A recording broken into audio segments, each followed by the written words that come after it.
अंतर यात्रा।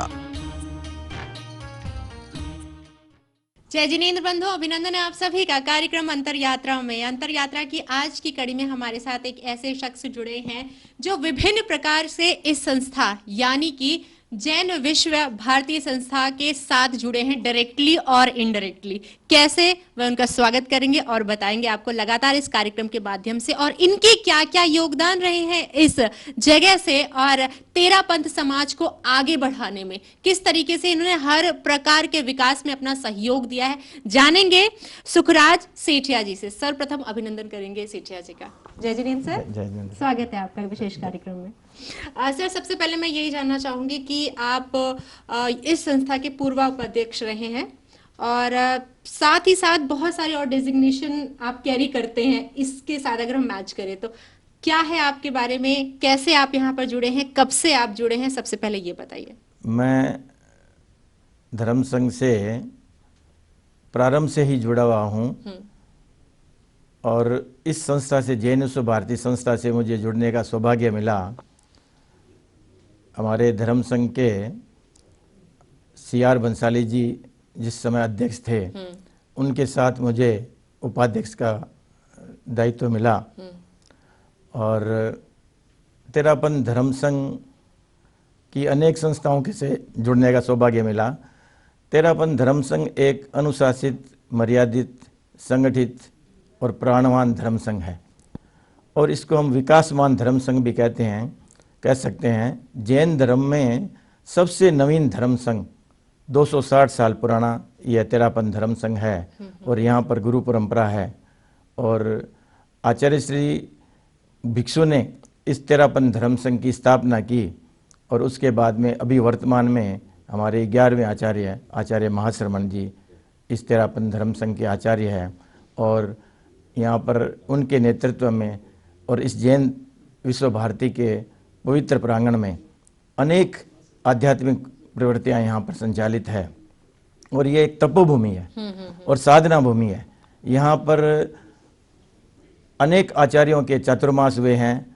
अनेक यहाँ पर आज जैसे दीक्षा समारोह था, जैन दीक्षा समारोह, अनेक दीक्षा समारोह यहाँ पर आयोजित हुए हैं और ऐसी पवित्र भूमि है। यहाँ पर लोग देश के कोने कोने से अपनी साधना करने के लिए, आध्यात्मिक विकास करने के लिए, और सबसे बड़ा यहाँ पर आचार्य श्री तुलसी इंटरनेशनल परीक्षा मेडिटेशन सेंटर है और इतना खूबसूरत यह परिसर है।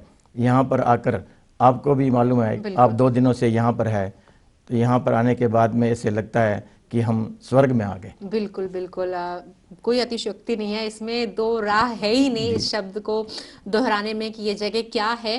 कहते हैं तेरा पंथ की राजधानी है ये जी। कैसे इसे घोषित किया गया कि ये राजधानी होगी? थोड़ा साल पीछे चलते हैं और जानना चाहूंगे आपके माध्यम से, क्यों नियुक्त किया गया इसे राजधानी? जैन विश्व भारती को स्थापित हुए 50 वर्ष हो गए जी। यह जैन विश्व भारती का स्वर्णिम वर्ष है और आचार्य श्री तुलसी जो 9वें आचार्य है, उन्होंने इसका स्वप्न लिया था कि जैनिज्म को बढ़ाने के लिए एक ऐसा पवित्र स्थान होना चाहिए और उनका स्वप्न साकार हुआ और ये इतना खूबसूरत जैन विश्व भारती का परिसर बना और आज जो पूरे विश्व में सबसे पहले एकमात्र जो जैन विश्व भारती की यूनिवर्सिटी है वो भी यहाँ पर बनी और इस तरह से अनेक यहाँ पर प्रकल्प है, वो आज आपके सामने है जो यहाँ संचालित हो रहे हैं। सर, आप अखिल भारतीय तेरा पंथ योग परिसर के राष्ट्रीय अध्यक्ष भी हैं, किस तरीके के कार्यभार इस समय आपके ऊपर है? नहीं, मैं अभी नहीं हूँ, मैं 1997 से 2000 तक 3 साल उस समय मैं अखिल भारतीय तेरा पंथ योग परिषद का अध्यक्ष था। अखिल भारतीय तेरा पंथ योग परिषद जो हमारे देश के युवक है उनको संगठित करके सेवा, संस्कार और संगठन के माध्यम से किस तरह से धर्म संघ की मुख्य धारा से युवकों को जोड़ना और उनके माध्यम से इन सेवा के कार्यों को करना, संगठन को मजबूत बनाना, उस समय मैं इस संस्था का राष्ट्रीय अध्यक्ष रहा। आप बोल रहे हैं संगठन को कैसे मजबूत बनाया जा सकता है, आपको एक्सपीरियंस है, आज के दौर पे हम देखा जाए, क्या आपको लगता है कि संगठन पूरी तरीके से स्ट्रांग है?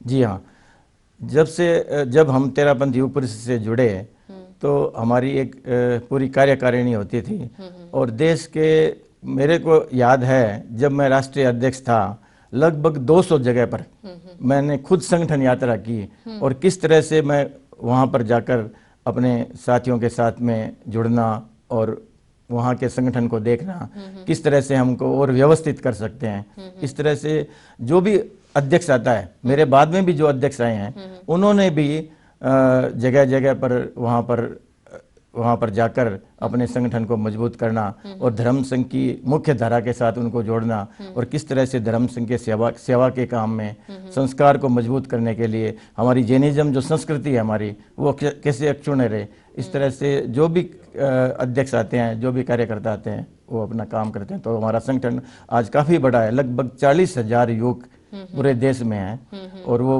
बहुत ही अच्छी तरह से सेवा संस्कार और संगठन की दृष्टि से अपना कार्य करते हैं। और अखिल भारतीय तेरापंथ युग परिषद का भी यहाँ पर एक युवा लोक के इसी प्रांगण में युवा लोक के नाम से एक भवन है और बहुत सुंदर कार्य यहाँ पर है, वहाँ पर संपादित हो रहे हैं। उसमें भी आप वहाँ पर भी विजिट करिए और युवकों का बहुत बड़ा एक सेंटर है यहाँ। जी जी जी बिल्कुल।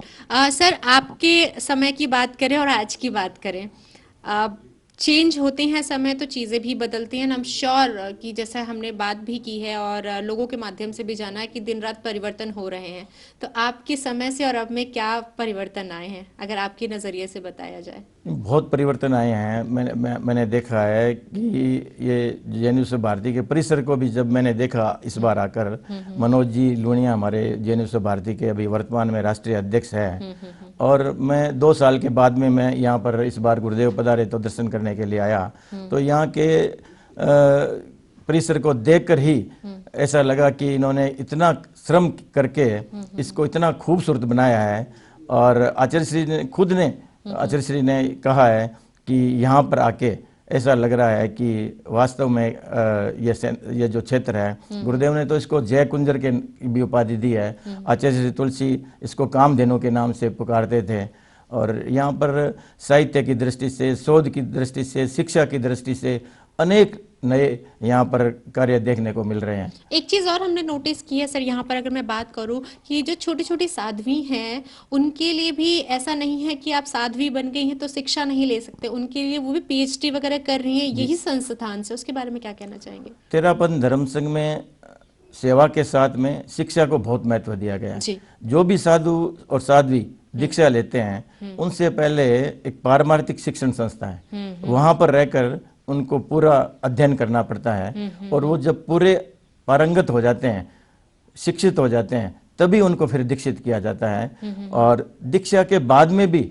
उनका ये जो शिक्षा का क्रम है, अध्ययन का क्रम है, लगातार उनका स्वाध्याय वगैरह का क्रम तो ये शुरुआत से है या अभी कुछ सालों में शुरू की गई है? शुरुआत से ही है। आचार्य श्री तुलसी ने यह पारमार्थिक शिक्षण संस्था का प्रारंभ किया था। अच्छा अच्छा अच्छा, तो अभी भी कंटिन्यू चल रहा है। और पढ़ाई के मामले में भी देखा जाए, मेडिकल के मामले में देखा, यहाँ पर सब कुछ चीजें हैं। वो जेएनयू भारती संस्थान है। जेएनयू भारती संस्थान में जो हमारी जो जैन विद्या है, प्राकृत विद्या, आगमों का बहुत यहाँ पर शोध का कार्य और आगम संपादन का काम बहुत बड़ा काम है। साहित्य की दृष्टि से जो काम हुआ है, आगम संपादन का काम भी बहुत अच्छा हुआ है यहाँ पर। और जेएनयू भारती संस्थान जो है वहाँ पर शिक्षा की दृष्टि से जो प्राचीन जो हमारी जैन विद्या है उसको किस तरह से हम जन जन तक पहुँचा सकते हैं, उसका बहुत बड़ा सेंटर है यहाँ। अगर पारस चैनल के माध्यम से आपको व्यूअर्स को बताना हो कि यहाँ पर आने के लिए उन्हें सोचना नहीं चाहिए, तो क्या एक रीजन देंगे कि उन्हें यहाँ आना चाहिए? मेरा सौभाग्य है कि पारस चैनल से भी मैं लगभग 10 सालों से जुड़ा हुआ हूँ और हमारी एक संस्था है अमृतवाणी। अमृतवाणी का भी मुझे राष्ट्रीय अध्यक्ष का दायित्व है, गुरुदेव ने गुवाहाटी में जब चातुर्मास था वहाँ पर दिया। और आचार्य श्री तुलसी, आचार्य महाप्रज्ञ जी और आचार्य महाश्रमण जी, इनकी जो प्रवचन है, प्रतिदिन के इनके जो प्रवचन है, उन प्रवचनों को हम पारस चैनल के माध्यम से लगभग पिछले 10 सालों से प्रसारित कर रहे हैं। और सुबह 7:35 पे प्रतिदिन वो प्रवचन हम प्रसारित करते हैं। और पारस चैनल के माध्यम से मैं यही कहना चाहूँगा कि जो जितने भी हमारे दर्शक जो हम इस समय आप लोग सुन रहे हैं, ये जो जेएनयू भारती एक ऐसा पूरे जैन समाज का गौरव है। हमारा सौभाग्य है कि पूरे जैन समाज का एक ऐसा सुंदर संस्थान है जहाँ पर शिक्षा, सेवा, संस्कार, शोध, अनेक प्रवृत्तियों के द्वारा यहाँ पर गतिविधियाँ संचालित हैं। और सबसे बड़ी बात है आज की दृष्टि से, स्वास्थ्य की दृष्टि से, शारीरिक, मानसिक और भावनात्मक स्वास्थ्य के लिए यदि यहाँ पर आना चाहे तो आचार्य तुलसी इंटरनेशनल परीक्षा सेंटर जो है, इतना अद्भुत सेंटर है, वहाँ पर आकर आप यहाँ पर मेडिटेशन करें। और यहाँ पर जो साहित्य का भंडार है कि लगभग 4 लाख पुस्तकें, इतना बड़ा खजाना यहाँ पर है। जो रिसर्च करना चाहता है वो भी यहाँ पर आए, और जो साधना करना चाहते हैं उसके लिए बहुत अनुकूल जगह है। ये एक रमणीय स्थान तो है ही, उसके साथ साथ ये साधना भूमि भी है, तपोभूमि भी है। तो मैं अपने दर्शकों से यही कहना चाहूँगा कि आप एक बार जैन विश्व भारती में जरूर आए और यहाँ के जो आध्यात्मिक वातावरण है उसकी आप अनुभूति यहाँ पर आकर ही कर सकते हैं। पुनः एक बार मैं आप सभी लोगों को कहना चाहूँगा कि जैन विश्व भारती में जरूर आप पधारें। अंतर यात्रा। अखिल भारतीय तेरापंथ योग परिषद तेरापंथ धर्म संघ के 9वें अधिशास्ता युग प्रधान आचार्य श्री तुलसी ने 57 वर्षों पहले एक स्वप्न लिया कि समाज की युवा शक्ति को संगठित होना चाहिए, और जब धर्म संघ की युवा शक्ति संगठित होगी तो वो नए नए आयाम स्थापित कर सकती है। गुरुदेव का स्वप्न साकार हुआ और यह योग परिषद का संगठन बना।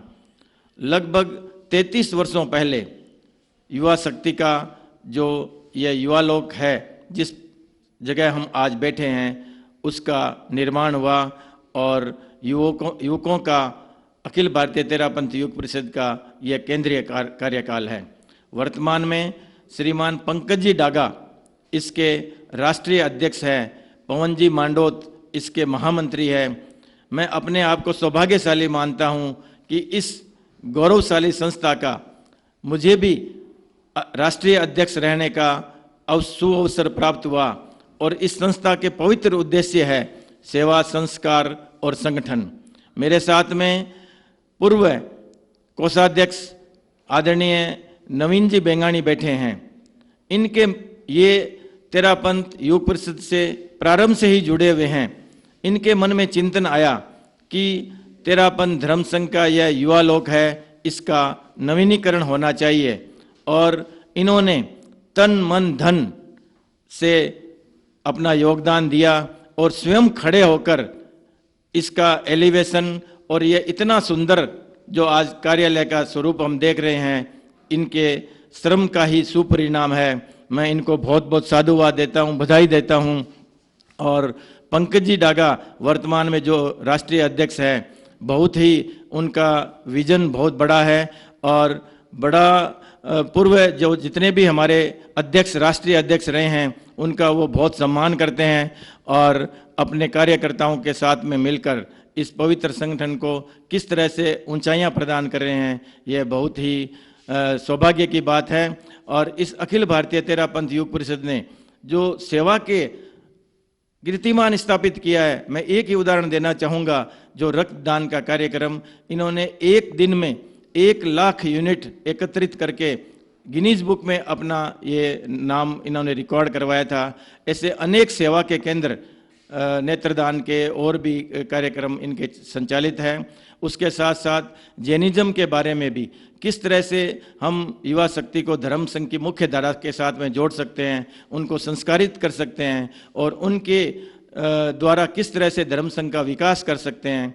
ये आज बहुत ही लगभग 40,000 युवक पूरे देश भर में, हमारी लगभग 300 शाखाएं हैं अखिल भारतीय इस तेरापंथ योग परिषद के अंतर्गत, वो अपना बहुत ही अच्छा सुंदर कार्य कर रहे हैं। मैं एक बार नवीन जी को बहुत बहुत साधुवाद देता हूँ, बधाई देता हूँ कि आपने तेरापंथ योग परिषद से इस समय जुड़े हुए नहीं हैं, फिर भी आपके मन में जो तेरापंथ योग परिषद के लिए जो आपके मन में चिंतन है, भाव है, इतना पंकज जी के साथ में आपका आत्मीय संबंध है, उसी के कारण आप यहाँ पर पुनः एक बार इतना बड़ा काम किया है। इसके लिए बहुत बहुत आपको साधुवाद, धन्यवाद। अंतर यात्रा। बहुत बहुत धन्यवाद सर आपका हमसे जुड़ने के लिए। तो अंतर यात्रा के माध्यम से आपने जैन विश्व भारती संस्थान के बारे में बहुत ही डिटेल में जानकारी ली है, तो I'm श्योर आप यहाँ आना भूलेंगे नहीं। आज के लिए बस इतना ही। बहुत बहुत धन्यवाद सर आपका यहाँ हमें जय जिनेंद्र। बात करने के लिए, हमारे दर्शकों को इस जगह के बारे में जागरूक बनाने के लिए। जय जिनेंद्र। जय जय।